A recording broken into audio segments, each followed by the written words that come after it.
I'm attorney Laura Anthony, founding partner of Legal and Compliance, a full-service corporate securities and business transactions law firm. Today is the continuation in a LawCast series discussing sections 16 and 13 of the Securities Exchange Act related to insider reporting requirements and the short swing trading profit prohibitions. In prior LawCasts in this series, I've discussed Section 16, including the short swing profit trading prohibitions and short sale prohibitions. Today, I am beginning my discussion of Section 13. Section 13 requires that any person that has acquired, either directly or indirectly, more than 5% of the beneficial ownership of a reporting company's equity securities to file either a Schedule 13D or 13G with the SEC within 10 days of the acquisition. The disclosure statement includes, among other things, the identity of the beneficial owners, the amount of beneficial ownership, and plans or proposals regarding the company. The term beneficial owner is defined to include any person who, directly or indirectly, through any contract, arrangement, understanding, relationship, or otherwise, has or shares voting or investment power with respect to a registered equity security. Based on the definition, more than one person can be a beneficial owner of the same security, and generally beneficial ownership by an entity includes beneficial ownership by such entity's beneficial owners.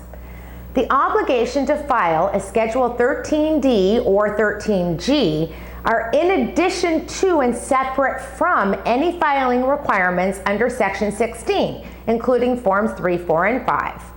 A Schedule 13D is longer than a Schedule 13G and has more information, and it is used unless the reporting person is an arm's-length investor with no control over the company.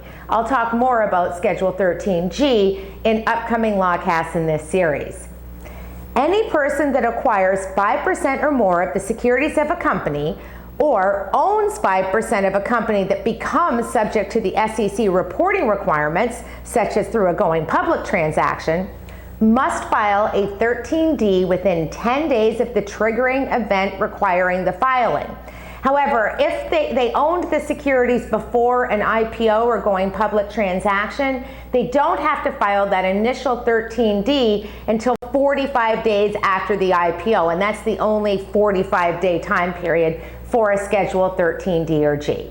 In addition to disclosing ownership as of the date of filing, the 13D requires disclosure of all transactions in the company's stock that were affected during the past 60 days.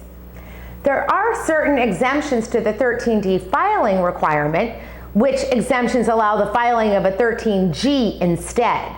There are no exemptions that completely relieve the filing of a report with the SEC by a person who beneficially acquires, directly or indirectly, either alone or in a group, 5% or greater of the beneficial ownership of reporting company securities. That is, they always will have to file either a 13D or a 13G if it's a reporting company. A Schedule 13D requires disclosure of quite a bit of information regarding the reporting person, including negative legal proceedings. It also requires disclosures of plans to acquire additional securities, takeover plans, plans to influence a merger or acquisition, and any material contracts with the issuer. Moreover, the person must disclose the history of the transactions which resulted in them owning the securities, including where the funds were obtained, i.e., are they personal funds or were they borrowed, and a description of the transactions themselves that resulted in the ownership. In the next LawCast in this series, I will continue to discuss Schedule 13D, including the requirements for any amendments, and I will begin to explain Schedule 13G. I'm securities attorney Laura Anthony, founding partner of Legal and Compliance. Should you have any questions about today's topic, please visit securitieslawblog.com and lawcast.com or contact me directly. Inquiries of a technical nature are always encouraged.